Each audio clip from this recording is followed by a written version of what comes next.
Vous écoutez le témoignage du ciel et l'enfer de Gabriel Cocoudoufflet, l'homme que notre Seigneur Jésus-Christ avait amené au ciel et l'enfer, pour voir des choses qui peuvent changer votre vie. Écoutez attentivement ce témoignage, car vous allez entendre des choses qui peuvent vous surprendre. Mais elles vous amènent à la vie de sainteté, en Jésus-Christ notre Seigneur. Amen. Lisons dans le livre d'Isaïe 65, versets 1 à 3. J'ai exaucé ceux qui ne demandaient rien, je me suis laissé trouver par ceux qui ne me cherchaient pas, j'ai dit, me voici, à une nation qui ne s'appelait pas de mon nom. J'ai tendu mes mains tous les jours vers un peuple rebelle, qui marche dans une voie mauvaise, au gré de ses pensées, vers un peuple qui ne cesse de m'irriter en face, sacrifiant dans les jardins, et brûlant de l'encens sur les briques. Mon témoignage commence comme ceci. Nous devons savoir que Dieu est souverain, car il a dit à Jérémie, qu'avant qu'il ne soit comme un embryon dans le ventre de sa mère, il l'avait choisi pour être un prophète. C'est de la même façon que Dieu nous a tous choisis, nous qui sommes ici présents, car c'est une grâce pour moi. Je n'avais pas prié à Dieu, ni le cherché. C'est lui-même qui m'avait cherché, et a révélé à moi des grandes choses. Je suis Gabriel Cocoudoufflet. Mais avant, quand j'étais dans le monde, on m'appelait Roméo. J'étais un chrétien catholique, et baptisé à l'âge de 2 ans. J'allais à l'école catholique quand j'étais devenu adolescent. Et puis j'étais devenu un enfant de cœur servant les prêtres. Pour vous dire, nous les catholiques nous menons la vie comme ceci. Nous péchons volontairement à partir de lundi, mardi, mercredi, jeudi, vendredi et samedi nous allons confesser nos péchés aux prêtres. Et puis le dimanche nous allons à l'église pour prendre la communion. C'est dans cette affreuse vie de péché que j'enceinte une jeune fille. En effet, la responsabilité de la grossesse me poussa à quitter ma ville natale à Nié, pour me rendre à Lomé afin de me trouver un travail à faire pour supporter les besoins de la jeune fille. Avant d'aller à Lomé, j'avais dit à la Sainte Marie de dire à son enfant Jésus de m'aider à trouver un bon travail. Arrivé à Lomé, j'avais commencé un commerce de vente d'aphrodisiaques, de préservatifs et des Viagra.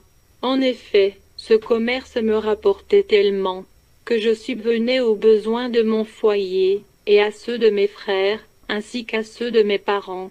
Je pouvais acheter des Viagra à valeur de 10 000 pour les vendre à 500 000 francs, parfois 1 million ou 2 millions.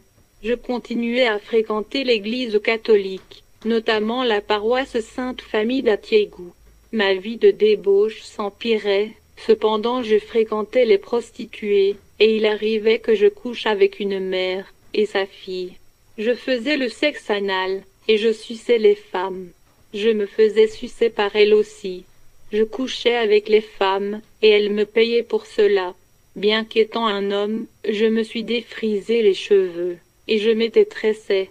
Cette pratique m'avait encouragé dans la mauvaise vie, car me disais-je, je me ferai confesser après. J'étais un grand prieur, je pouvais commencer à compter le chapelet de 0 heure, et terminer à 5 heures le matin.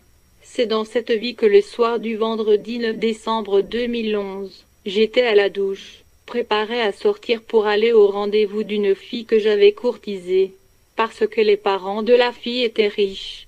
J'avais promis à la Sainte Marie de m'aider à avoir la fille. Alors je ferai sa statue pour mettre dans toutes les églises catholiques du Togo, et c'était réussi. Rempli de joie, je chantais une chanson à propos de la Sainte Marie, que les catholiques chantaient souvent, lorsque la dizaine succession de 10 grains, d'un chapelet mise sous forme d'anneau, que certains fidèles catholiques portent au doigt, que j'avais au doigt tomba subitement. En effet, je ne pouvais pas l'enlever qu'après y avoir appliqué du savon. Je le pris, et le remis au doigt, mais il retomba. La 3e fois, lorsque je le repris pour le remettre, il s'effrita comme du sable, bien qu'il était fait de métal. C'est à ce moment que j'entendis une voix, comme le bruit de grandes chutes d'eau disant « Je suis un Dieu jaloux », 3 fois de suite. Nous le lisons dans Exode 20 verset 5. Je m'enfuis de la douche, et me précipitai dans la chambre. Heureusement, je ne me suis pas déshabillée, et n'avais pas encore commencé à me laver. Là, dans la chambre, je demandai à ma femme si elle avait aussi entendu la voix qui attonnait dans la maison. Elle me répondit « Non », me regardant comme si j'étais fou, tellement j'étais troublée. La voix que j'avais entendue était si forte et si puissante que si quelqu'un se trouvait à plusieurs kilomètres de chez moi, il pouvait l'entendre clairement. Pendant que je continuais à m'apprêter pour le rendez-vous de la fille, elle a appelé et m'a demandé si je venais. Alors je lui ai dit que je venais. Puis j'avais eu le désir de me reposer un peu sur mon lit. Je ne dormais même pas. Soudainement, je voyais deux personnes en forme des anges, qui venaient rentrer dans ma chambre. D'un seul coup ils m'ont approché, et se tenaient en face de moi. Je commençais à crier, mais personne ne m'écoutait. Je criais fortement, mon cri devait m'entendre, pour venir au secours. Ils étaient glorieux, et vêtus de blanc, mais je ne savais pas qu'ils étaient des anges, puisque je n'avais jamais vu un ange. Puis ils me disaient, « Viens, nous allons partir. » D'un seul coup, je ressentais une douleur atroce dans tout mon corps, et dans toutes mes articulations, comme si j'avais reçu des piqûres dans mon corps. Et puis, je remarquais que mon âme sortait de mon corps, mais je luttais contre elle pour qu'elle ne sorte pas de moi. Mais finalement mon âme était sortie, avec beaucoup de douleur dans ma poitrine. C'est tout comme si quelqu'un était en train de mourir. À ma sortie, je leur ai demandé qui ils étaient, et ils ont dit, « Nous sommes des anges du Seigneur Jésus-Christ. » Ils étaient très grands de taille. Ils avaient des ailes. Ils avaient sur eux des épées à double tranchante qui brillaient. Ils étaient vraiment armés comme des guerriers. Puis ils me disaient qu'ils étaient des anges de Dieu. Et je leur demandais qui était celui qui était couché sur le lit là-bas. Ils m'ont répondu « C'est ton corps ». Puis je leur demandais « Et moi qui suis à côté de vous ?» Ils me répondit que c'est mon âme, qu'ils étaient envoyés par Jésus-Christ pour m'amener et pour me montrer certaines choses. Alors je leur disais que je suis un pécheur. Et l'un des anges me répondit « Oui, tu es un pécheur. Jésus-Christ n'est pas venu pour les justes, mais plutôt il est venu mourir pour les pécheurs. » Et d'un seul coup, l'un m'avait pris par mon bras gauche et l'autre par mon bras droit, et nous étions sortis au travers de murs de ma chambre. Je ne sais pas comment je peux décrire cela. Et puis ces deux hommes volaient avec moi, mais je ne possédais pas les ailes pour voler avec eux. À un moment donné, nous sommes arrivés à un endroit, et ils me demandaient de bien voir, mais je ne pouvais rien voir. Puis je me forçais à bien voir, mais je ne voyais que de l'obscurité. Alors les deux anges me disaient que nous sommes à Saint-Cassé, une ville du Togo, près de la frontière Togo-Burkina. Ils me demandaient de nouveau ce que je voyais, et je leur répondais que je ne voyais qu'une obscurité profonde et une voile d'araignée qui couvrait tout le Togo. Et puis, je leur demandais que c'est le Togo ça? Ils me répondaient, oui, c'est le Togo. Puis je leur disais que nous avons de la lumière au Togo. Les anges me répondaient que ce sont nos vies que nous menons qui sont noires comme de l'obscurité. Je n'avais rien compris.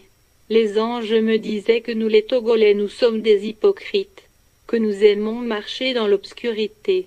La vie des Togolais est comparée dans le livre d'Ésaïe, 25 verset 7. Les anges commencèrent à me demander ce que je voyais.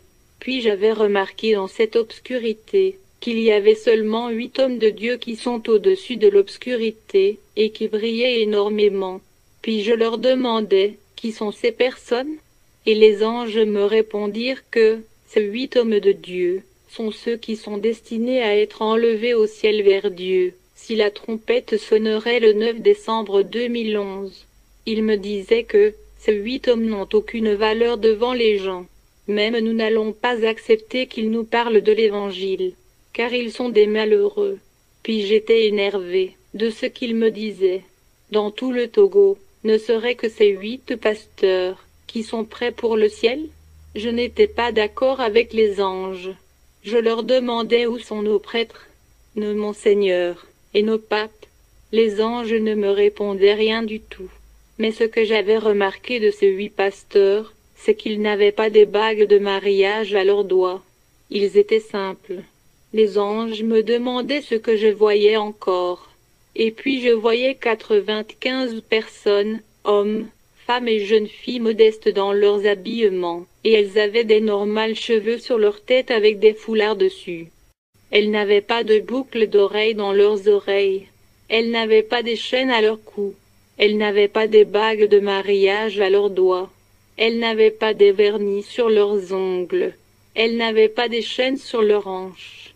Elles n'avaient pas porté des pantalons, ni des culottes. Puis je disais aux anges, qui sont ces pauvres personnes qui vont aller au ciel? Les anges me répondirent, ce sont des personnes prêtes pour l'enlèvement, si jamais la trompette sonnait, ce 9 décembre 2011. Pourtant je ne croyais pas, car si l'on ajoutait des millions à ces hommes pour vous en donner, vous allez prendre les millions et laisser ces personnes, parce qu'ils n'avaient aucun regard. Puis, les anges me disaient que ces personnes que je voyais sont les élus de Dieu. Ils sont sans péché. Pourtant je ne croyais pas, et je leur demandais, où sont nos prêtres, nos sœurs, nos monseigneurs et nos papes? Les anges ne disaient rien, et à un certain moment, ils me répondaient en disant que, nous les élus de Dieu étions la lumière qui brillait, qu'après l'enlèvement, cette obscurité que j'avais vue, régnera sur le pays à perpétuité. L'un des 2 anges me demandait, quelle église fréquentes-tu? Je répondis, je fréquente l'église catholique, l'église que Dieu même avait mis sur pied premièrement. À cette réponse, ils me dirent, Dieu n'a point mis sur pied cette église. Ce sont les hommes eux-mêmes qui ont fondé cette église, et celui qui en est l'initiateur, c'est Satan, la bête. Puis j'étais énervé en disant, c'est tout ce que les gens disaient des catholiques. Si vous êtes vraiment les anges de Dieu, comment pourriez-vous aussi dire la même chose à propos des églises catholiques? Alors les anges me firent montrer l'église catholique, et son intérieur qui était rempli des excréments humains. L'intérieur sentait énormément. Je n'arrivais pas à supporter l'odeur. Puis j'essayais de fermer mon nez. L'ange me dit de ne pas fermer mon nez, si réellement c'est Dieu qui a mis sur pied cette église. Car Dieu est 3 fois saint. Et toi un pécheur qui reconnaît que tu es un pécheur. Et ce que Dieu peut mettre sur pied cette église? Ils y avaient à l'intérieur de l'église des différentes sortes de serpents. Ils y avaient des gorilles là-bas, qui frappaient leur poitrine. Ils y avaient des différentes sortes des animaux. Les anges me disaient de bien voir. Et puis je vis l'eau bénite par laquelle nous faisons la croix sur nos fronts, qui sentait énormément. L'eau était pourrie. Je demandai à l'ange ce que c'est, et il me répondit que cette eau bénite était de l'eau utilisée pour laver les morts. C'est cette eau que nous utilisons pour faire la croix sur nos fronts. Et tout ce qu'il me montrait était vrai. Je les voyais comme si tu vas au village dans la brousse, et quelqu'un était allé aux toilettes, qui était pourri des jours. Toute l'église puait fortement, même dans l'église. Je ne pouvais pas mettre mon pied par terre. Toutes les sièges qui étaient dans l'église étaient remplis des vers de terre. Et sous le pupitre étaient cachés des squelettes humains. Je regardais aussi l'endroit où est placé le sacrement. Là se trouvait un grand fétiche incomparable dans le monde. Les gens venaient l'adorer. Il y avait de différents démons qui entouraient le fétiche, et ils dansaient pour lui. Les démons étaient contents que les gens les adoraient. Je voyais aussi les habits des prêtres sur lesquels est dessiné le siège royal. Ce siège royal était le même siège que les féticheurs des adoraient dans les villages. Il avait une odeur nauséabonde insupportable. Les anges me disaient de bien voir. Et puis je voyais la cendre que les catholiques mettaient sur le front. Les gens étaient dans les déchets de toilette, et y en prenaient. Les vers de terre rentraient dans tous les parties de leur corps. Les prêtres qui mettaient la cendre sur leur front disaient « Tu es venu de Dieu. Mais nous te donnons notre signe 666, qui t'amènera à l'enfer. » Et les gens répondaient « Amen. » Je regardais le chapelet de la Sainte Marie qui était un serpent. Les gens le lisaient, en disant « Nous voulons vite mourir. Nous voulons mourir prématurés pour aller à l'enfer. » J'étais énervé. J'avais eu très peur, et je disais comment l'on peut adorer cette chose. Nous tous qui étaient en ce lieu, puaient. Le lieu appelé sacristie chez les catholiques était rempli des déchets de toilette. Les habits des prêtres étaient remplis des vers de terre. La communion que les prêtres donnaient aux fidèles était de la chair humaine, et les gens disaient Amen en les recevant. Alors nous étions approchés la statue de la Sainte Marie. Ce n'était pas la statue, mais une belle femme maquillée avec des cheveux artificiels jusqu'au dos. Elle avait des belles seins. Tous venaient l'adorer, et elle envoûtait les gens quand elle tendait sa main. Puis je demandai aux anges de quelle force elle possédait. Ils me répondirent de lire dans le livre d'Apocalypse 17 versets 1 à 6. La femme qui se trouvait dans ce passage, c'était elle, la grande Babylone, la reine du ciel. Les anges me dirent qu'elle est en train de rendre les gens à devenir des prostituées, qu'elle met l'esprit de la prostitution dans les esprits des gens. C'est pourquoi les prêtres catholiques se couchent avec les femmes des autres, et les sœurs catholiques se couchent avec les maris des autres. Les prêtres peuvent se coucher avec les enfants, car ils sont possédés des esprits de la prostitution. Alors je leur demandai, si c'est le même esprit qui fait que moi aussi je me prostitue de telle manière, les anges me répondirent, oui. J'avais eu peur de tout ce que je voyais, et de plus je m'énervais, car tout le lieu puait, et j'étais obligé de fermer mon nez. Alors les anges me disaient, si c'est Dieu lui-même qui avait mis cette église sur pied, pourquoi les prêtres vont ramener de Rome le corps d'un mort pour enterrer dans l'église, afin de pouvoir attirer les gens sous forme de la clientèle? C'est pourquoi c'est très difficile pour un catholique de se repentir. Mais je ne croyais pas à tout ce que les anges me disaient. Alors l'un des anges me disait, nous arriverons bientôt à quelque part, et si je vais croire ou pas, ils sauront. D'un seul coup, les anges me montraient d'autres églises qui sont plus mauvaises et plus pires que les catholiques. Moi je croyais que c'est seulement les églises catholiques qui sont mauvaises.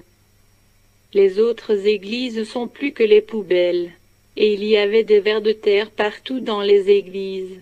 Les deux anges me montrèrent une église dans laquelle on avait enterré une femme enceinte de 9 mois sous le pupitre pour attirer la clientèle. Il y avait tant de foule dans l'église, et les démons avaient enchaîné les âmes des fidèles de l'église. Il se produisent que des miracles dans cette église. Les deux anges me montrèrent aussi 3 mauvais démons, un dans les airs, un sur la terre, et un dans la mer. Ces démons avaient pris tous les Togolais en esclavage. Ces démons avaient leurs églises, que tous les Togolais allaient pour l'adorer, excepté les 8 pasteurs et les 95 personnes que les anges m'avaient montrées. D'un seul coup les anges me montraient une ville du Togo, Anéo, qui est remplie des esprits de sirènes. Ce sont ces esprits qui se couchent avec les gens dans leur sommeil. Ces esprits sont tellement vilains. Les anges me disaient de bien voir dans l'obscurité. D'un seul geste de la main de l'ange, l'obscurité devint tout claire, et je voyais tout ce qui se passait. Puis je voyais les serpents sur la tête des femmes qui avaient la mèche ou les cheveux artificiels. Les gens avec des boucles d'oreilles avaient des serpents dans leurs oreilles. Les gens avec les chaînes au cou avaient des serpents autour de leur cou. Les gens avec des chaînes aux hanches avaient des serpents autour de leurs hanches. Les gens avec des vernis sur leurs ongles avaient du sang humain sur leurs ongles. Ceux qui mettaient des maquillages sur leur visage avaient des déchets de toilette sur leur visage. Les femmes qui portaient de pantalons avaient des serpents autour de leurs pieds. Les anges me disaient de bien voir. C'est ce que nous appelons nous-mêmes émancipation. Je ne pouvais pas comprendre, ni croire. Comment peut-on dire à quelqu'un que les boucles d'oreilles sont des serpents? Puis les anges me disaient, viens, nous arriverons à un lieu, là tu vas mieux comprendre. Notre voyage à destination du ciel. Les anges m'ont pris par mes deux bras, et nous commencions à voler. Nous traversons les nuages avec son ciel bleu. Je n'avais jamais pris l'avion, mais les nuages et le ciel bleu que je voyais étaient magnifiques. Puis je demandai aux anges si c'est ici le ciel. Ils me répondirent non. Puis nous continuons à voler en direction du ciel jusqu'arriver au troisième ciel, devant une grande et immense porte. Je ne sais pas comment je pourrais vous la décrire. J'étais resté bouche bée devant cette porte. Puis je demandai aux anges quel est ce pays. Le pays resplendissait d'une grande gloire. Le pays était très beau. Je voyais que la porte du pays était faite en or. Il y avait deux anges comme des sentinelles qui gardaient la porte. En même temps, je ressentais une grande joie dans mon cœur. Alors je demandai aux anges, quel est ce lieu? Puis, l'un des anges me répondit en disant, ici c'est le ciel. Mes frères et sœurs, le ciel existe vraiment. Le ciel dont Jésus parla dans la Bible, qu'il s'en ira et en préparera pour nous, existe vraiment. Le ciel est prêt pour accueillir les saints, si jamais la trompette sonnait maintenant. Je ne sais pas comment je peux vous décrire le ciel. Je ne peux non plus le comparer à aucun pays sur la terre.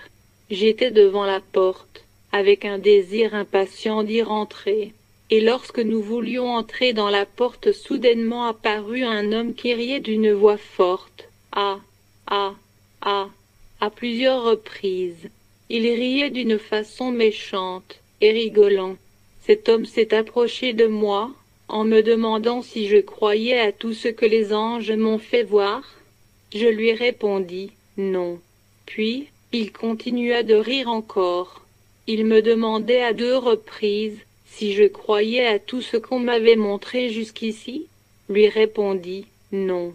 Et il continua de rire. Je vous dis que cet homme était très beau. Vous savez, on nous avait dit souvent que Satan avait une longue queue et des cornes etc. Mais moi, l'homme que j'avais vu n'était pas pareil, car l'homme que j'avais vu avait sa peau comme de la beurre, très beau, et il brillait comme de l'or, tout comme est écrit dans le livre d'Ézéchiel 28, versets 13 à 20. L'homme continua de rire, puis me disait « Je suis Satan ». L'homme disait « Je suis Satan ». Que je n'ai pas droit de rentrer dans la porte. Jamais je n'ai pas droit de rentrer dans la porte. Satan déclare qu'on l'avait chassé du ciel, et il est venu sur cette terre. Que ça sera difficile pour quelqu'un de rentrer au ciel, car ceux qui étaient rentrés avant avaient de la chance, mais le reste auront de la peine à y rentrer. Parce que je resterai ici pour examiner tous ceux qui viendront rentrer, pour voir s'ils avaient mes choses sur eux. Du coup, Satan commença à rire et à insulter. Puis Satan me demanda encore si je croyais à tout ce que les anges m'avaient montré, et je répondis, oui, je crois. Satan, tout énervé, me reprocha de me taire, sinon il se fera montrer à moi, et là je saurai ce qu'il a contre les êtres humains, car nous amusons avec notre grâce. Mais lui n'est pas venu pour s'amuser, mais il est venu pour détruire et tuer tous les humains. Satan déclare qu'il veut amener tous les humains à l'enfer, car tous l'aiment. Satan commença à insulter les anges, qu'ils sont des vauriens, qu'ils sont incapables. Je vous dis mes frères, nous n'avons pas un Dieu incapable, mais à cause de nos péchés, Satan blasphème Dieu. Satan continua d'insulter les anges, en disant, Jésus est venu mourir pour l'humanité, mais l'humanité ne l'aime pas. Au contraire, toute l'humanité l'aime plus que Dieu. Satan disait, qui pourrait croire que les boucles d'oreilles peuvent amener les gens en enfer? Satan confirmait que c'est lui qui endurcit les cœurs des gens, afin de ne pas croire, qu'il utilisera les pasteurs et les prêtres à rejeter ce témoignage, car qui pourrait croire que l'Église catholique appartient à Satan? De là Satan commença à rire avec grande joie. Puis Satan me donna un verset biblique, 1 Jean 3 verset 10 qui dit, c'est par là que se font reconnaître les enfants de Dieu et les enfants du diable. Quiconque ne pratique pas la justice n'est pas de Dieu, non plus que celui qui n'aime pas son frère. Puis Satan me disait, je suis ton père. Donc mes frères et sœurs, si nous n'aimons pas les uns les autres, nous appartenons à Satan. Si nous portons les choses qu'il a inventées, les boucles d'oreilles, les cheveux artificiels, les mèches sur la tête, les perruques, si vous défrisez les cheveux, nous lui appartenons. Si nous mentons, si nous faisons la prostitution, nous lui appartenons. Néanmoins, je sentais en moi-même que quelque chose de cet homme était sur moi et en moi et que je devais les lui remettre pour être libre de ses accusations. Les anges qui étaient à la porte reconnurent en effet que je lui appartenais vraiment. Puis d'un seul coup, Satan m'avait pris de force de la manière que la police prend les criminels. Mes 2 pieds ne pouvaient pas toucher le sol. Très furieux, Satan me disait qu'il n'est pas venu pour s'amuser, qu'il sait qu'il ne va plus se repentir, et l'enfer lui est destiné. C'est pourquoi qu'il veut amener toute l'humanité à l'enfer. Puis Satan me traînait de force en direction de l'enfer, en me disant, ne sais-tu pas que c'est moi qui attirais les femmes vers toi? Ne sais-tu pas que c'est moi qui te créais tous les contacts par lesquels tu vendais les Viagra? Alors le salaire que tu me dois, c'est l'enfer, car j'avais acheté ton âme par toutes ces choses. Puis je criais en appelant Jésus au secours. Je disais, Jésus, je veux me repentir. Mais en réalité il n'y a plus de repentance après la mort. Je pleurais amèrement, mais personne ne disait rien. Les anges de Dieu qui étaient là-bas me regardaient sans rien dire. Puis soudainement, l'un des anges de Dieu nous approcha, en disant, Satan, nous rejetons tes accusations, car celui qui a le dernier mot nous envoie. Nous ne sommes pas venus de nous-mêmes. Jésus qui a le dernier mot nous envoie. L'ange n'avait pas fini de prononcer le nom de Jésus, d'un seul coup Satan tomba brusquement. Il tomba 3 fois successives. Puis la porte du ciel commença de s'ouvrir automatiquement. De là, je voyais quelqu'un venait avec une grande gloire. La personne venait avec une grande puissance. En le voyant, la crainte s'empara de moi. La personne était sur son trône blanc fait en l'or pur. Il brillait énormément que les yeux ne pouvaient pas le voir. Son éclat était plus que le soleil du midi. Au même moment Satan commença à fuir. Je vous dis, mes frères et sœurs, si le nom de Jésus est prononcé dans la vérité et dans la justice, tout genou doit fléchir et toute langue doit confesser que Jésus est le Seigneur pour la gloire de Dieu. En vérité, quand la porte s'ouvrit, tout le monde dans le ciel était à genoux. En même temps moi-même j'étais à genoux. Les anges qui étaient aussi avec moi étaient tous à genoux. Puis Jésus m'approcha, et je voulais le voir, mais je n'arrivais le voir car son éclat était magnifique et fort. Il avait sur sa tête la couronne royale avec beaucoup des étoiles. Incomparable est sa couronne. Ses yeux étaient comme de la flamme, et des cheveux tout blancs sur sa tête. Il était vraiment beau, incomparable est sa beauté. Personne dans les cieux ni sur la terre est comparé à lui. Satan que j'avais vu et je croyais qu'il était beau, n'était pas comparé à lui. La robe que Jésus portait était très belle et fine. Puis Jésus me demanda, « Me connais-tu? Me connais-tu » disait Jésus avec une voix douce et pleine d'amour. Je lui répondis, « Oui, je te connais. » Au même moment quand je lui répondis, je voyais ses mains et ses pieds troués et coulaient du sang. Je vous dis, frères et sœurs, nos péchés que nous commettons font que le sang de Jésus coule jusqu'à présent. Quand Jésus me demanda, « Me connais-tu » je lui répondis avec des pleurs aux yeux.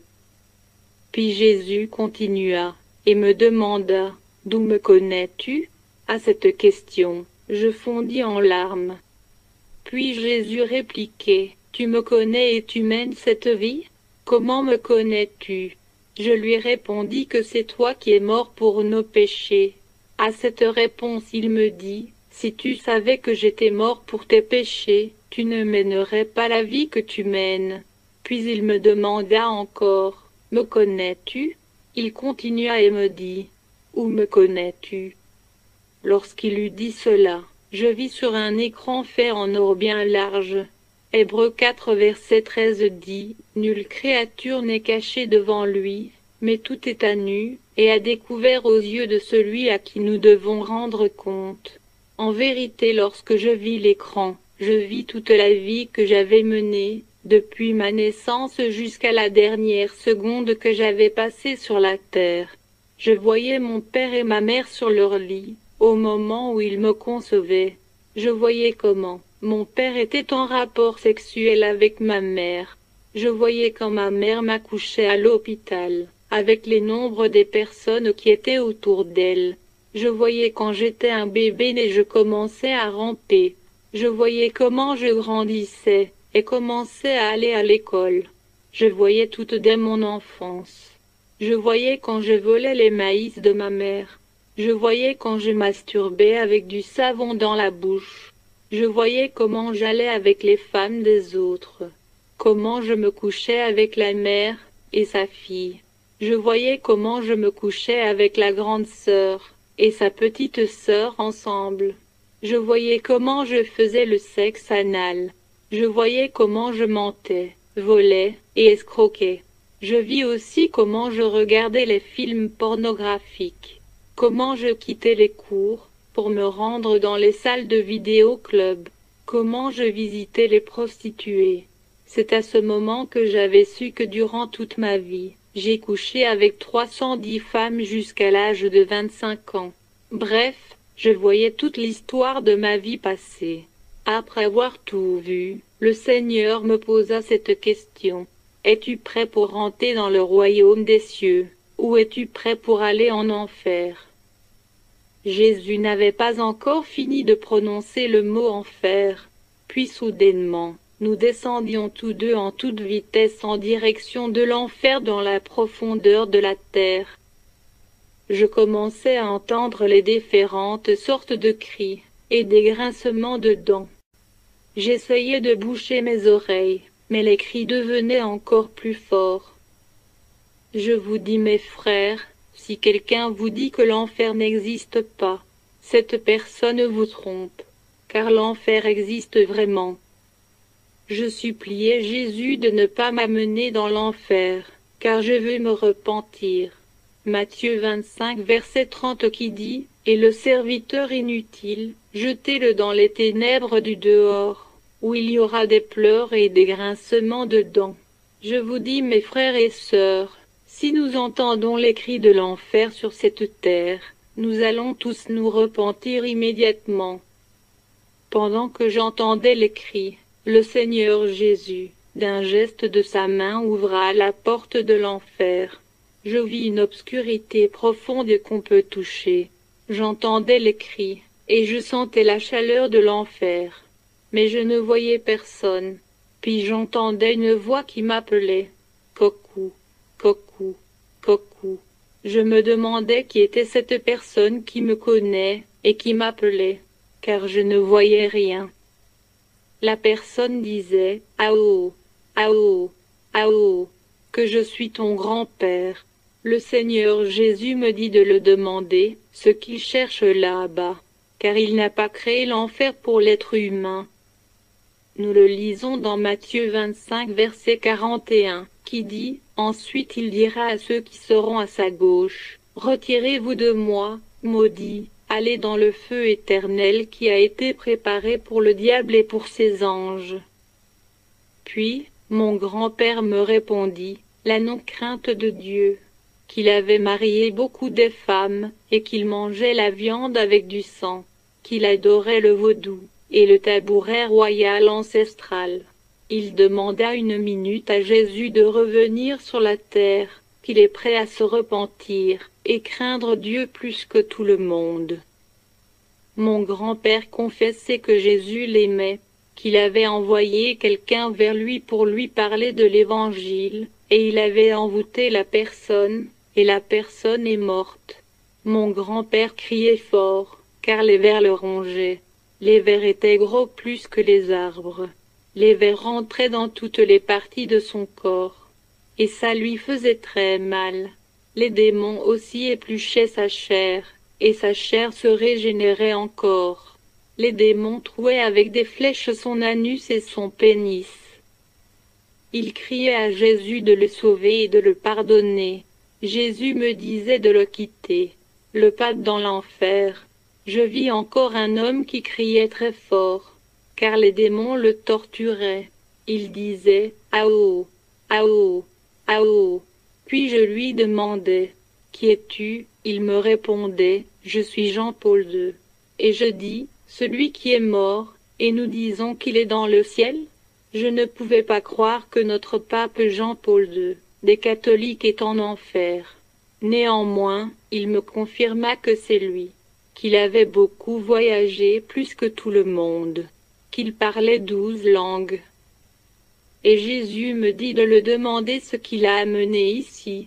Puis Jean-Paul II me dit « Ao, Ao, Ao ». La non-crainte de Dieu qui m'a amené ici.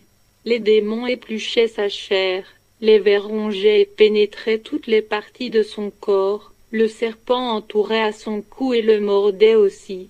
Il avait ses 10 doigts dans sa bouche en signe de regret et de souffrance. Dans ce lieu on ne l'appelle pas pape Jean-Paul II, mais de son vrai nom, Karol Wojtyla. C'est lorsque je le vis, que je crus à tout ce que les 2 anges m'ont montré, et m'ont dit. Jean-Paul II disait, avant ma mort, j'ai voulu dire la vérité, mais la bête m'a fermé la bouche, et a saisi mon cœur. Ce que nous adorons, sa place c'est ici, et quiconque l'adore se retrouvera dans ce lieu. Quiconque a sa foi sur Marie, et se prosterne devant son image, se retrouvera aussi dans ce lieu. Car Marie est au ciel, mais c'est la bête qui réside dans les statues qui sont sur la terre. Nous avons renversé la parole de Dieu. Tous les papes qui ont été morts avant moi sont tous ici, et le présent pape a aussi sa place déjà préparée en ce lieu. Tous les cardinaux, les monseigneurs, les pères, les vicaires, les bergers, les frères, et les sœurs religieuses sont tous ici. Nous avions des yeux, mais nous ne voyons pas, car celui que nous adorions nous a rendus aveugles. Nous avions des oreilles, mais nous n'entendions pas, car celui que nous adorions nous a rendus sourds. Il a endurci nos cœurs afin que nous soyons incrédules à la parole de la vérité. Je lui dis, n'est-ce pas toi qui as pardonné celui qui t'a tiré dessus, et lui as pardonné le mal qu'il t'a fait, même lorsqu'il était encore en prison? Il me répondit, je devrais me comporter comme cela pour montrer aux hommes que je suis bon, car les gens commençaient à nous accuser. Si l'occasion me serait donnée de retourner sur la terre, je serais celui qui dénoncerait leurs mauvaises pratiques. Toutefois même, si moi, pape Jean-Paul II, je retournais sur la terre, et révélais les mauvaises pratiques de l'Église catholique, les fidèles ne me croiraient pas, car la bête qu'ils adorent a obscurci et a tenu leurs pensées captives. Tous ceux qui portent des crucifix au cou portent la mort, et tous ceux qui comptent le chapelet ou le rosaire comptent la mort sur leur vie. Nous savions que les bougies, l'encens et l'eau bénite sont contre la volonté de Dieu, mais le Dieu que nous adorions nous imposait sa volonté, et nous ne pouvons que l'obéir. Nous savions que le culte des morts, les messes de requiem, la Toussaint, la vénération des reliques, la conservation des corps des saints, sont contre la volonté de Dieu. Mais nous faisions la volonté de notre Dieu. La bête. Nous faisions aussi toutes ces choses pour plaire aux hommes. Il continua, et me dit que depuis qu'il est arrivé dans ce lieu, il n'a pas encore bu, et qu'il sait que la douleur à venir sera plus grande que celle de ce moment, que si j'étais dans ce lieu pour y rester, alors dommage pour moi. Mais si je devrais repartir sur la terre, d'aller dire aux fidèles catholiques de se repentir, car dit-il, il y en a parmi eux plusieurs qui cherchent le Dieu vivant, mais qui sont trompés par des gens qui ont vendu leurs âmes au diable. Il me dit aussi que si un homme se dit intelligent, et s'agenouille devant une statue faite avec du ciment, ou avec toute autre matière pour la prier, alors son intelligence ne se trouve qu'en enfer. Jean-Paul II me dit de dire, à tous ceux qui ont reçu le baptême catholique avec de l'eau sur la tête, de se rebaptiser par immersion. Sinon, s'ils meurent, ils iront tous en enfer. Le Seigneur Jésus me dit de le quitter et je l'ai quitté. Les présidents pleurent dans l'enfer.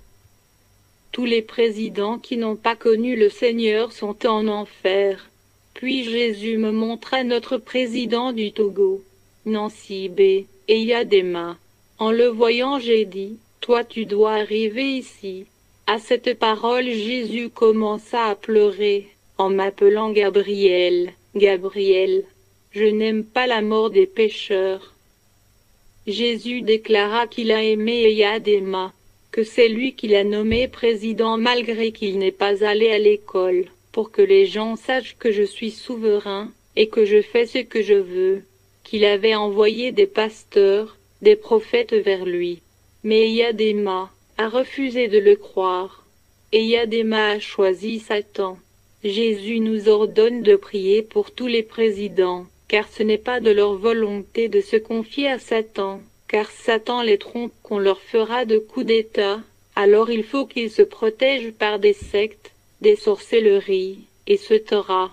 Eyadema pleurait amèrement, et disait « Ao, Ao, Ao ». Il disait « Je suis Eyadema ». Mon nom veut dire « Les hommes sont finis ». Il demande à Jésus de le sauver. Car quel avantage d'être président pendant 38 ans, et après sa mort de se retrouver en enfer. Il criait très fort, les vers le rongeaient, et les démons le torturaient, et poignardaient son pénis. Jésus me dit de le demander pourquoi il est venu dans l'enfer. Et Eyadema répondit qu'il ne craint pas Dieu, qu'il avait pris la place et la gloire de Dieu, car les gens chantaient et dansaient pour lui, qu'il s'est donné le nom de Baobab. Il demanda à Jésus de le pardonner, qu'il veut se repentir, que Jésus n'a qu'à lui donner une minute de revenir sur la terre pour se repentir. Jésus lui répondit, « C'est trop tard. » Eyadema déclarait qu'il avait construit le Togo sur le mensonge, qu'il n'avait jamais gagné aucune élection présidentielle. Il criait qu'il voulait faire la restitution aux Togolais, qu'il avait fait les sacrifices humains à Satan, afin que les gens le glorifient partout où il va. Et Eyadema regrettait que, s'il savait que l'enfer existait, pourquoi voudrait-il devenir président? Qu'il voulait restituer tout argent qu'il avait volé du Togo, et qu'il va prêcher l'évangile pour Jésus, que Jésus lui donne la chance de revenir le faire. Mais Jésus lui répondit que c'est trop tard.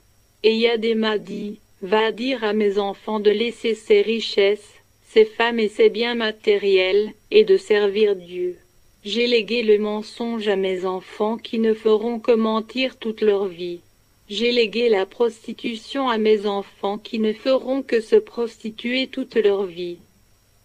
Je pensais que le vol et l'escroquerie étaient de bonnes choses. Dis-leur de se poser la question, si après toutes ces choses je n'ai pas fini par rendre l'âme. » Et Eyadema disait, s'il savait, il allait seulement laisser la Bible comme héritage à ses enfants. car j'avais tué tous ceux qui me disaient la vérité, et ils sont tous aussi venus en enfer. Et Yadema me dit d'aller dire à ses enfants qu'il avait un pouvoir magique de se disparaître si quelqu'un veut le tuer. Mais ce pouvoir n'a pas pu le sauver de l'enfer. Que ses enfants doivent restituer tout ce qu'ils ont volé, de restituer les femmes des autres, et de se marier à une seule femme, de ne pas suivre ses pas pour venir en enfer. Et Yadema suppliait Jésus de lui pardonner, car il est son enfant. Que si un enfant fait pipi ou toilette sur la jambe de sa mère, que sa mère ne prend pas le couteau pour couper la partie de sa chair à cause de la saleté, que Jésus n'a qu'à le pardonner. Et Jésus lui dit, c'est trop tard, car après la mort, il n'y a plus de pardon. Et Yadema envoie ce message à tous les présidents du monde, de donner leur vie à Jésus. Sinon après leur mort, ils viendront en enfer. Il a conclu en disant, l'ONU ne peut donner la paix. Tu peux être président, opposant, général, colonel, qui que tu sois, si tu sais que Dieu existe et que tu mets ses paroles en pratique, la paix sera dans ton pays, car Jésus est le chemin, la vérité et la vie. Le Seigneur m'a dit de le quitter, puis je l'avais quitté. Tous les musulmans sont en enfer. Après cela, j'entendis un grand cri de douleur. L'homme était entouré des démons. Je lui demandai qui il était. Il me répondit, je suis le chef religieux des musulmans. Je suis celui que les musulmans adoraient, car je croyais que si nous mourons, nous irons au ciel. Mais après ma mort, je suis arrivé en enfer. Il dit que tout musulman qui pense aller au ciel s'il tuait les non-chrétiens, il n'ira pas au ciel mais en enfer. Que les musulmans qui se marient avec 2, 3 ou 4 femmes, s'ils meurent, iront en enfer. Que les musulmans n'ont qu'à bien lire dans le Coran, que nous tous nous irons d'abord en enfer avant d'être sauvés pour aller au ciel. Mais quand lui est venu, il a vu que tous les musulmans sont tous ici en enfer, que même dans le Coran, lui en tant chef religieux des musulmans prie pour le pardon de ses péchés, car il veut aussi aller au ciel, mais en fin de compte il s'est retrouvé en enfer, que même dans le Coran, il écrit que lui le chef religieux des musulmans s'est marié avec 13 femmes, qu'il n'avait pas mené une bonne vie, que c'est écrit dans la Bible qu'une dernière personne va venir, que ce n'est pas lui, que c'est le Saint-Esprit que Jésus enverrait, que si les musulmans ne donnent pas leur vie à Jésus, s'ils meurent, ils viendront tous en enfer. Il me dit de dire à tous les musulmans de ne pas se venger, de donner leur vie à Jésus, car Satan les trompait en disant que Jésus n'est pas le Fils de Dieu. Lisons dans 1 Jean 5 verset 20, qui dit « Nous savons aussi que le Fils de Dieu est venu, et qu'il nous a donné l'intelligence pour connaître le véritable, et nous sommes dans le véritable, en son Fils Jésus-Christ. » Il me dit « Allah que nous les musulmans nous adorons, est un esclave, et le lieu qu'il nous a réservé, c'est l'enfer. Car il est écrit qu'Abraham eut 2 fils, un de la femme esclave, et un de la femme libre. Mais celui de l'esclave naquit selon la chair, et celui de la femme libre naquit en vertu de la promesse. Ces choses sont allégoriques, car ces femmes sont 2 alliances. L'une du mont Sinaï, enfantant pour la servitude, c'est Agar, car Agar, c'est le mont Sinaï en Arabie, et elle correspond à la Jérusalem actuelle, qui est dans la servitude avec ses enfants. Mais la Jérusalem d'en haut est libre, c'est notre mère. Nous pouvons le lire dans Galates 4 versets 20 à 26. Il me dit d'aller dire à tous les musulmans de donner leur vie à Jésus. Jésus me dit de le quitter. Puis j'ai vu les femmes dans l'enfer. Il y avait beaucoup des femmes dans l'enfer. J'avais demandé à Jésus de pourvoir pour moi un grand écran quand je vais faire ce témoignage, pour montrer comment les femmes souffrent en enfer, afin qu'elles se repentent dans leur cœur. Puis Jésus me répondit, C'est bien ta proposition, qu'il peut le faire, mais il ne veut pas le faire, parce qu'il faut que l'on ait la foi. Car, quand il avait dit à Noé qu'il va détruire la terre, il ne lui a pas montré comment le déluge allait se passer, qu'il avait ordonné les mesures à Noé. Et Noé avait exécuté par la foi. C'est pourquoi lui et sa maison avaient été sauvés. Alors Jésus me dit d'aller dire ce que j'ai vu. S'ils croient, ils seront sauvés. S'ils ne croient pas, ils iront en enfer. Car la foi vient de qu'on entend, et ce qu'on entend vient de la parole de Dieu. La femme que j'avais vue gémissait dans la douleur. Les démons la tiraient les oreilles. Les démons la torturaient. C'était pitoyable. Le sang coulait de ses narines, de ses oreilles, de son sexe et de toute partie de son corps. Les démons poignardaient l'intérieur de son sexe avec des flèches. Elle criait très fort. Aïe, ao, aïe, ao. Puis, les démons se réjouissaient de ses douleurs, et ils coupaient ses seins, et la femme continuait de crier. Puis le Seigneur Jésus me dit de la demander pourquoi elle est venue ici. Elle répondit, ao, aïe, c'est mon pasteur qui m'a tué, et il ne peut pas me sauver d'ici, parce que j'avais entendu parler des boucles d'oreilles, que tous ceux qui portent des boucles d'oreilles iront en enfer après leur mort. Et puis le pasteur m'avait dit que c'est les esclaves qui portent les boucles d'oreilles. Nous pouvons le lire dans Exode 21, versets 1 à 6. Puis le pasteur avait dit, qui est ce fou qui dit ces choses? Comment les boucles d'oreilles peuvent conduire en enfer? Car l'or et l'argent appartiennent à Dieu.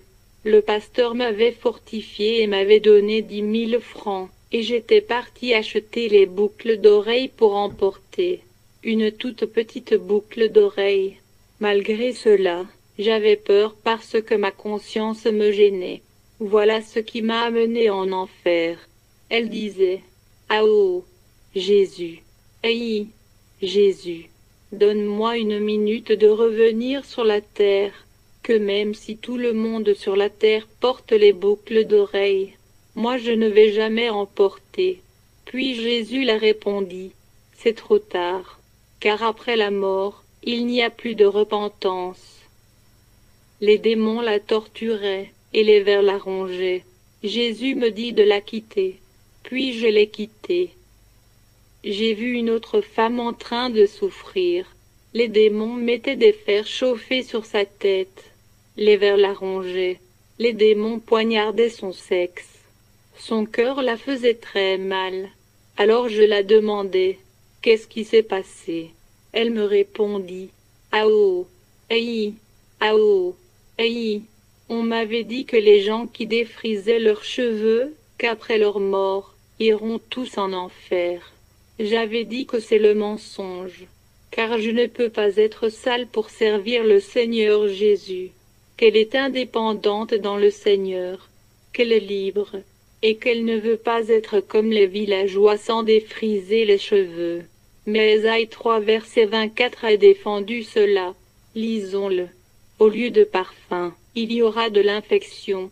Au lieu de ceinture, une corde. Au lieu de cheveux bouclés, une tête chauve.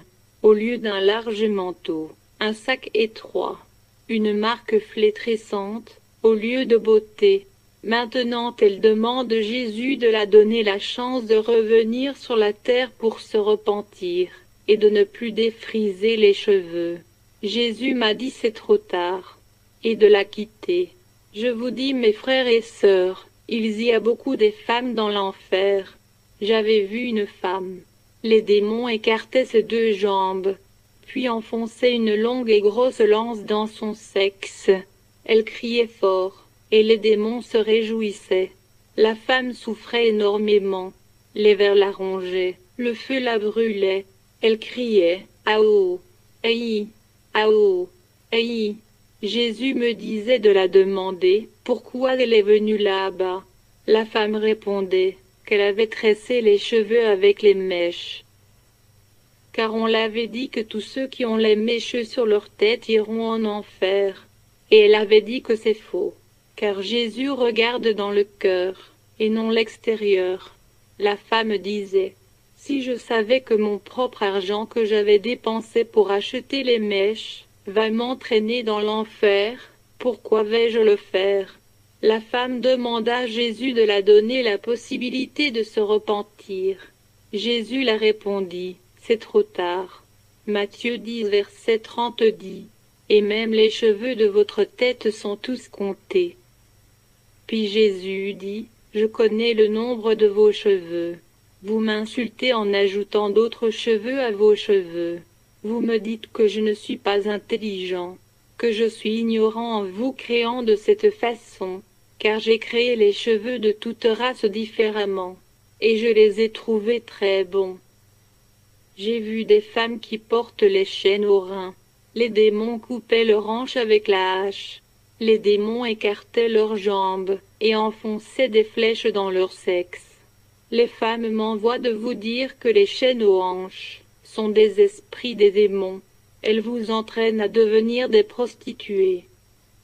Les hommes qui encouragent leurs femmes à porter des chaînes aux hanches, comme objet d'excitation sexuelle, vous entraînez vos femmes dans l'enfer. Les femmes demandent à Jésus de les donner la chance de revenir sur la terre pour se repentir. Jésus leur dit, « C'est trop tard. » Et Jésus me dit de les quitter. Les femmes qui portent des vernis sur leurs ongles, je vous dis que c'est le sang humain que vous portez. Comme le sang d'Abel réclame vengeance contre Caïn auprès du trône de Dieu. C'est de la même façon que le sang de quelqu'un réclame vengeance dans les oreilles de Dieu. J'ai vu de démons couper avec des couteaux les ongles des femmes. Les démons, après avoir coupé les ongles des femmes, leur disaient, « Nous voulons vous rendre belles. » Et les femmes criaient fort. Le Seigneur me dit de la quitter. Et la femme me dit, « Va dire à toutes les femmes du monde de ne pas porter les vernis. » Jésus me dit de la quitter. Les femmes qui portent les pantalons, les culottes ou des habits collés à vos corps, pour faire voir la forme de vos corps. Les démons vont vous prendre, et vont écarter vos jambes. Puis les serpents vont enrouler à vos pieds, et les démons vont prendre des lances, pour enfoncer dans vos... Les démons disaient, « C'est une abomination devant Dieu qu'une femme porte des pantalons, pour faire voir toute sa forme. » Nous lisons dans Deutéronome 22 verset 5. Une femme ne portera point un habillement d'homme, et un homme ne mettra point des vêtements de femme, car quiconque fait ces choses est en abomination à l'Éternel, ton Dieu. La femme disait à Jésus, c'est le pasteur qui les avait encouragés de porter les pantalons, que maintenant elle décide de ne plus porter de pantalons. Elle demande à Jésus de la faire sortir de ce lieu, pour qu'elle aille convaincre toutes les femmes de ne pas porter de pantalons. Puis Jésus la répondit, « C'est trop tard. » Et Jésus me dit aussi de la quitter. J'avais vu une femme qui suçait le pénis son mari au cours de leur relation sexuelle, pour satisfaire son mari afin qu'il n'aille pas courtiser d'autres femmes, ou aller chez les prostituées. Car c'est ce que son mari aime. Les démons ont pris les couteaux pour couper sa langue, et coupaient toutes les parties de son corps. La femme n'arrivait plus à parler car la douleur l'avait dépassée. Elle ne faisait que dire « Aou, aïe, aou, aïe », car elle insulte Dieu en suçant son mari. Cet acte montre qu'elle dit à Dieu qu'il aurait pu créer notre partie sexuelle au niveau de la bouche. La femme suppliait Jésus de lui permettre de revenir sur la terre. Elle promet que si son mari va la demander de le faire, qu'elle ne le ferait plus. Jésus la répondit, « C'est trop tard », et me dit de la quitter. Les femmes qui au cours des rapports sexuels avec son mari montent au-dessus, et l'homme au-dessous. Les démons posaient la lance, et obligeaient ces femmes de monter dessus, et de faire de cheval sur la lance. Elles ne pouvaient pas refuser. Les démons les liaient et les enfonçaient sur la lance. Je vous dis, mes frères et sœurs, si quelqu'un ou un pasteur vous conseille de faire ces actes abominables, il vous entraîne dans le péché. Peut-être lui peut se repentir plus tard. Mais si toi tu meurs sans se repentir, tu iras en enfer. Et tu vas regretter. Si un pasteur vous dit de satisfaire votre mari de cette façon, fuyez ce pasteur, car il ne connaît pas la sanctification. J'ai vu des femmes qui prennent les pilules, qui utilisent les contraceptives, ou qui prennent les injections pour ne pas avoir des enfants, ou le planning familial. C'est un acte de péché devant Dieu. Si vous mourrez, vous irez directement en enfer. Lisons l'histoire d'un an dans Genèse 38, versets 9 à 10, pour mieux comprendre. Ces femmes demandent à Jésus de les accorder la chance de revenir sur la terre pour se repentir. Le Seigneur me dit de les quitter. Mes frères et sœurs, il y a beaucoup de femmes dans l'enfer. J'ai vu une jeune fille et un jeune homme qui étaient collés, poignardés par la lance. Ils n'arrivaient pas à se détacher. La jeune fille disait qu'elle ne connaissait pas le jeune homme. Le jeune homme aussi disait qu'il ne connaissait pas la jeune fille. Mais qu'est-ce qui s'est passé? Puis Jésus répondit que la jeune fille avait mis les cheveux artificiels et avait porté l'habit qui avait dessiné sa forme, et tout son corps se voyait. Puis le jeune homme l'avait vue et l'avait admirée dans son cœur, et voulant faire l'amour avec elle. Nous pouvons le lire dans Matthieu 5 versets 27 à 28 qui dit « Vous avez appris qu'il a été dit, tu ne commettras point d'adultère. Mais moi, je vous dis que quiconque regarde une femme pour la convoiter a déjà commis un adultère avec elle dans son cœur. » La fille m'envoie de dire à toutes les filles de bien habiller, d'une façon modeste et décente pour ne pas se faire convoiter par les hommes. Les démons enfonçaient des lances dans son anus, dans son sexe. Jésus l'a dit, c'est trop tard. Et de la quitter. J'avais vu beaucoup de femmes mariées en enfer. Ces femmes étaient mariées mais sans que leur mari n'ont payé leur dot. Elles vivent avec leur mari et donnaient des enfants. Elles sont beaucoup dans l'enfer. Les démons les maltraitaient et enfonçaient des lances dans leur sexe. J'ai vu des femmes qui prennent les pilules, qui utilisent les contraceptives, ou qui prennent les injections pour ne pas avoir des enfants, ou le planning familial. C'est un acte de péché devant Dieu. Si vous mourrez, vous irez directement en enfer. Lisons l'histoire d'un an dans Genèse 38, versets 9 à 10, pour mieux comprendre. Ces femmes demandent à Jésus de les accorder la chance de revenir sur la terre pour se repentir. Le Seigneur me dit de les quitter. Mes frères et sœurs, il y a beaucoup de femmes dans l'enfer. Les démons écartaient leurs jambes afin de pouvoir les bien torturer. Hébreux 13 verset 4 dit « Que le mariage soit honoré de tous, et le lit conjugal exempt de souillure. Car Dieu jugera les impudiques et les adultères. » Elle disait, « Ah oh, aïe, Jésus, permets-moi de revenir sur la terre, afin de retourner à ma famille pour que mon mari vienne payer ma dot. » Jésus lui répondit, « C'est trop tard. Je vous dis, tout ce que j'avais vu me faisait peur, car l'enfer était un monde vaste, et quand vous verrez l'enfer, vous aurez peur de Dieu. » Les homosexuels sont en enfer. J'ai vu des hommes qui se couchaient entre eux. Les homosexuels.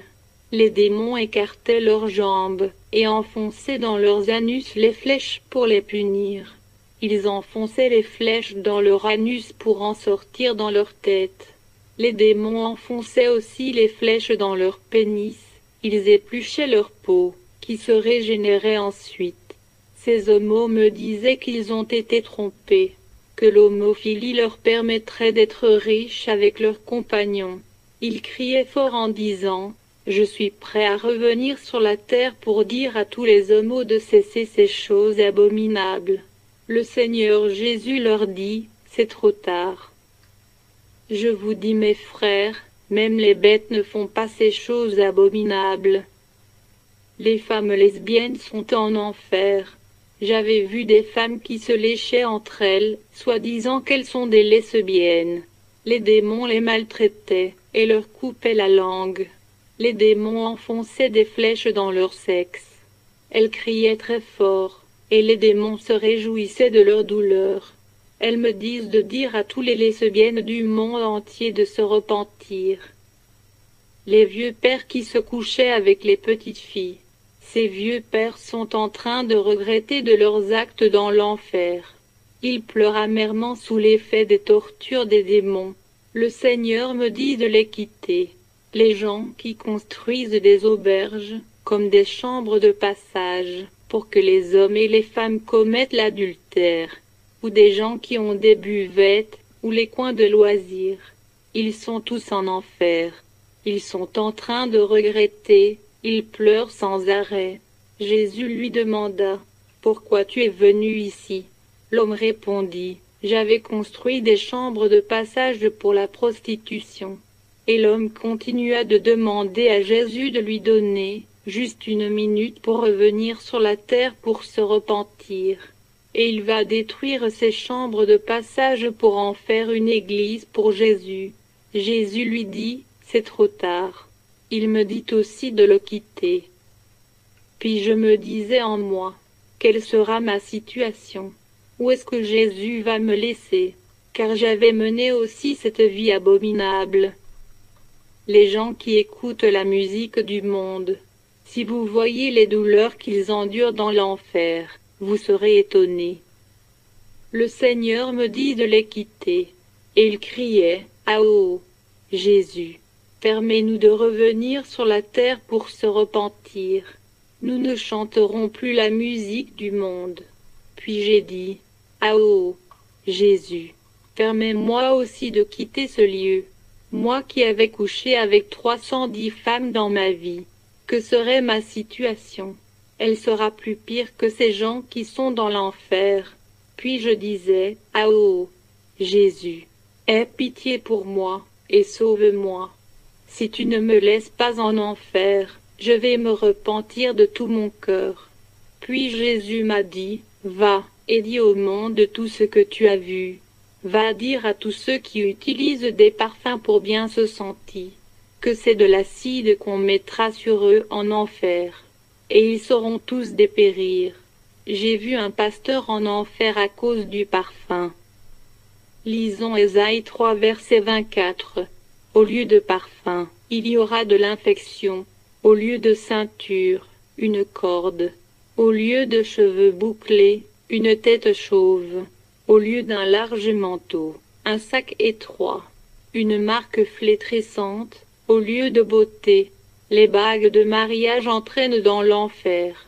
J'ai vu un pasteur aussi en enfer à cause de la bague de mariage, car il avait entendu le témoignage que la bague de mariage ne vient pas de Dieu, que les gens qui portent les bagues de mariage iront en enfer. Et il a dit que c'est faux, car c'est la bague qui témoigne que nous sommes mariés. Et quand il est mort, il est maintenant en enfer. Jésus lui avait demandé de le montrer dans la Bible depuis le livre de Genèse jusqu'Apocalypse. Où est-ce que c'est écrit de porter la bague pour attester le mariage? Quand Dieu avait marié Adam et Ève, a-t-il mis la bague à leurs doigts pour confirmer leur mariage? Je sentais une grande douleur dans mon cœur, et je disais en moi, « Ah oh, si Jésus pouvait me faire sortir d'ici !» Car je ne pouvais plus supporter tout ce que je voyais. Où serait ma place, hein? Car j'avais commis trop de péchés plus que ces hommes qui sont en enfer. Que Jésus ne me laisse pas en enfer. Et je jurais dans mon cœur que si Jésus me faisait sortir d'ici, je vais vraiment me repentir. Mais est-ce qu'il y a la repentance après la mort? Ma situation est différente. Car Jésus a dit, je fais miséricorde à qui je veux. C'est pourquoi je suis encore vivant ici, parce que les gens qui sont en enfer vaut mieux que moi. Donc pour toi aujourd'hui, tu ne sais pas si Dieu te fera miséricorde. C'est la grâce pour toi d'écouter ce message, afin de faire le choix pour éviter l'enfer. L'enfer est réel. Peut-être tu dis que c'est des histoires que je raconte. Je te conseille de croire, car tu n'as rien à perdre après ta mort si l'enfer n'existait pas. Mais si l'enfer existait réellement comme je l'ai vu, tu vas regretter infiniment, parce que j'ai vu l'enfer de mes propres yeux. Le voyage vers le royaume céleste. Après avoir vu toutes ces choses, le Seigneur Jésus me dit, « Partons d'ici. » Puis nous étions partis pour arriver devant la porte du royaume des cieux. Arrivé à l'entrée, je ressentais une si grande paix.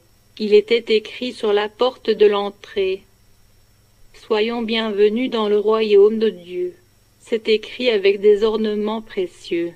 C'était très beau. Quand nous étions rentrés, les anges m'ont changé mes habits. J'avais immédiatement oublié que j'étais allé en enfer. Toute la crainte qui était en moi avait disparu. J'étais rempli d'une grande paix. L'odeur de la ville était inexplicable et enviable.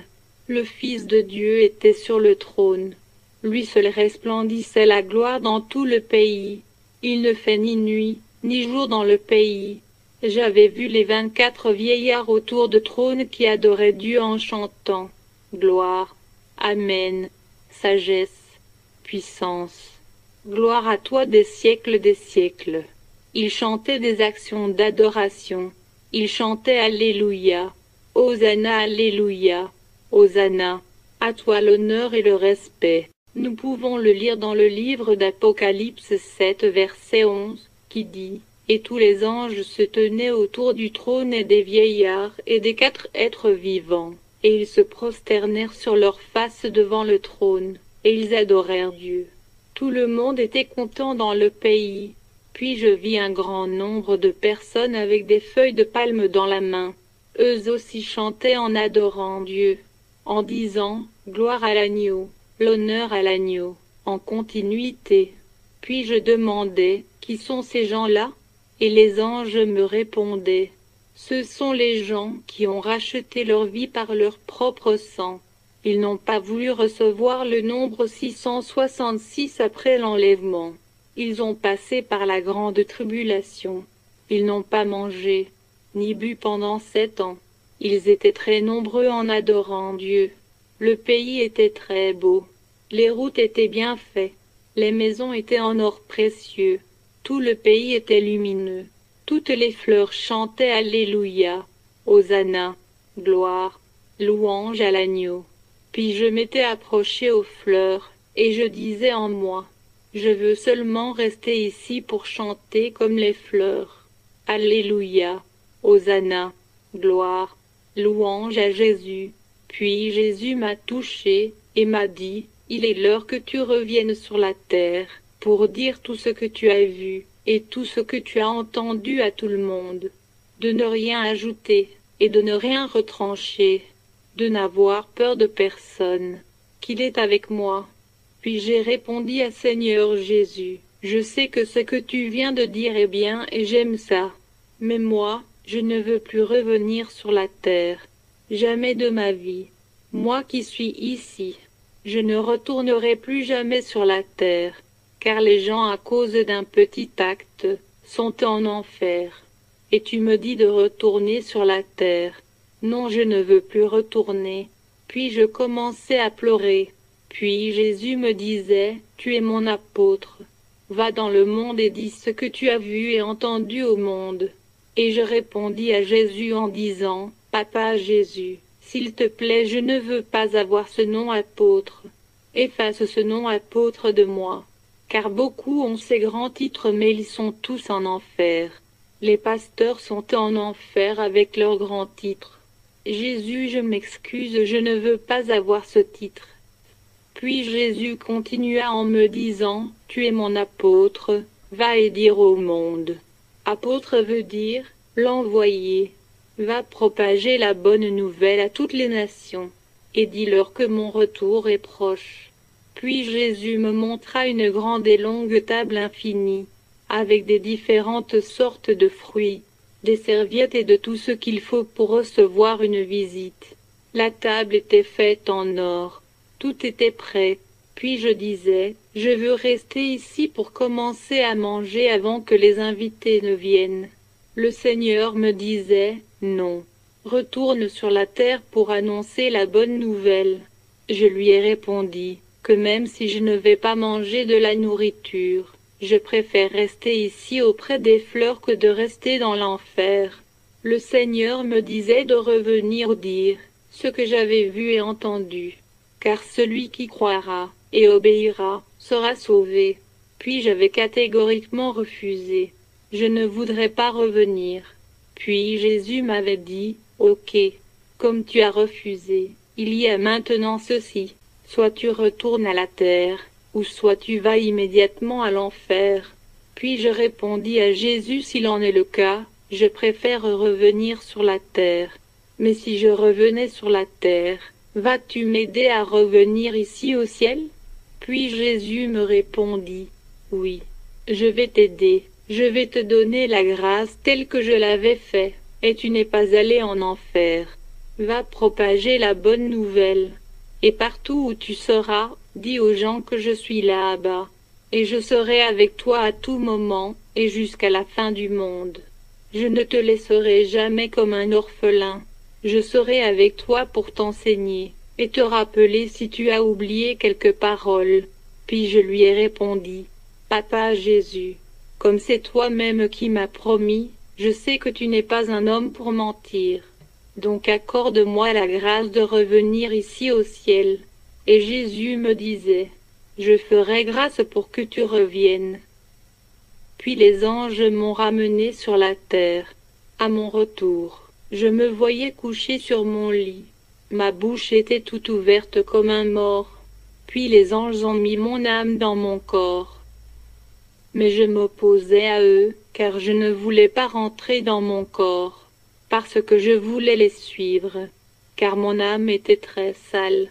Mais pourtant, ils ont mis mon âme dans mon corps, en me disant d'aller dans l'église catholique là où j'allais, pour leur dire ce que j'avais vu et entendu.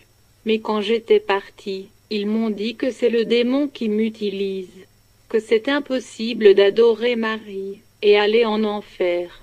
Impossible de voir pape Jean-Paul II en enfer. Ils m'ont refusé et tous les frères de l'Église m'avaient abandonné. Mais quand j'avais essayé de faire sortir le message sur des traités, j'étais reparti leur donner. À mon retour sur la terre, la toute première chose que j'avais fait, c'est de rejeter tous les Viagra que je vendais. J'avais jeté aussi tous les outils de travail de ma femme qui était une coiffeuse. Mais ce n'était pas facile. La première personne qui m'avait persécuté était ma propre femme. Elle m'avait insulté de toute injure, car ce que nous allons manger n'était pas là, parce que je ne travaillais plus, car à chaque fois quand je me réveillais, j'allais dans les rues pour crier « Repentez-vous, cessez de faire des faux cheveux sur vos têtes, cessez de porter des pantalons, etc. » Bref, je disais tout ce que j'avais vu et entendu, du matin jusqu'au soir. À cette période-là, ma femme était enceinte. Nous n'avions pas d'argent pour aller à l'hôpital, même pour manger.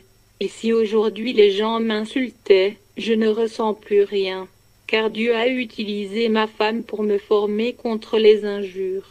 Car nous ne pouvions plus payer le loyer plus d'1 an, ni payer l'électricité, ni acheter de l'eau à boire. Personne ne me croyait pas, car il disait, ce bandit avait dit qu'il avait vu le ciel. Ne le croyez pas. Moi qui autrefois aidais les gens, quand j'étais dans les difficultés financières, personne n'était venu à mon secours. Je remercie Jésus qui ne m'avait pas abandonné. J'avais décidé de ne plus vendre du Viagra, ni des préservatifs. Si je vais mourir de faim afin de pouvoir aller au ciel, je préfère mourir, car les saints nous attendent au ciel. Je vous exhorte, mes frères, à persévérer, car je ne sais pas ce que tu traverses. Mais sache que le Seigneur t'aime, et il connaît tout ce qui se passe dans ta vie. Comment le Seigneur a visité ma femme. Maintenant je veux donner la parole à ma femme. de témoigner comment le Seigneur l'avait visitée, car elle n'a pas été morte, mais elle avait vu le Seigneur face à face. Je vous salue au nom du Seigneur Jésus-Christ. Mon mari et moi nous vivons ensemble jusqu'au 9 décembre 2011, et quelque chose s'est produit dans notre vie. Mon mari était un vendeur des produits chinois. Il était infidèle et ne restait jamais à la maison. Mais je l'avais accepté. Il m'avait dit le 9 décembre 2011 qu'il avait entendu une voix. Puis je me disais qu'il était malade, et je n'avais pris considération à ce qu'il me disait. Mais j'avais remarqué qu'il ne sortait plus qu'avant, et il avait changé de mode de vie. Il avait commencé à prier en tant qu'un chrétien fervent. Par là, il y avait une sœur qui venait chez nous, et nous prions ensemble. La nuit que mon mari et moi nous devons prier, nous étions pris par le sommeil, ce qui fait que nous ne pouvions pas nous réveiller. Mais vers les 2 heures du matin, je m'étais levé pour l'appeler pour la prière. Du coup, j'avais vu Jésus au milieu de nous deux dans sa gloire avec la couronne sur sa tête. Puis Jésus appelait mon mari. « Gabriel, tu dors? Gabriel, tu dors ?» Je voulais juste le réveiller pour lui dire que Jésus était dans la chambre. Puis Jésus me disait « Écoute la parole de Dieu et repens-toi dans ton cœur, car mon retour est proche. » La voix était très forte. D'un seul coup, la lumière était éteinte dans la chambre. J'étais sous une grande pression de crainte. La tension de peur s'est montée dans ma tête, et le sang commençait à couler de mes narines. Puis je demandai à mon mari pourquoi la lumière s'était éteinte dans la chambre. Je n'avais pas fini de parler, et la lumière s'est encore allumée d'elle-même. L'habit que j'avais porté était complètement saigné de sang. Par là, je l'avais raconté ce que j'avais vu. Après, nous avions prié, mais je n'étais pas convaincu que Jésus était avec lui, parce que comme nous sommes dans la souffrance, je continuais à l'insulter et à le persécuter. Et après, Jésus m'avait montré dans un rêve le jour de son enlèvement. Dans le rêve, je n'avais pas été enlevé avec les élus. Dans le rêve, je n'avais pas vu mon mari, ni mes enfants. Même je n'avais pas vu les sœurs chrétiennes qui étaient dans la même maison avec nous. Ils étaient tous partis. Dans le rêve, on me disait « Ne sais-tu pas que les coléreux n'iront pas dans le royaume des cieux ?» Parce que je m'étais énervé contre mon mari à la veille de mon sommeil. De plus, j'avais pris ma douche dehors dans la nuit, dans notre maison. Et là, il y avait un jeune homme qui m'avait vu. Et dans le rêve, on me disait que c'est pour cette raison que je n'avais pas pris part dans l'enlèvement de notre Seigneur Jésus. Et on me disait dans le rêve de prier, et nous avons prié ensemble dans le rêve. Depuis ce jour, j'avais donné ma vie et mon cœur à Jésus. Voici la fin de mon témoignage. Que le Seigneur vous bénisse. Amen.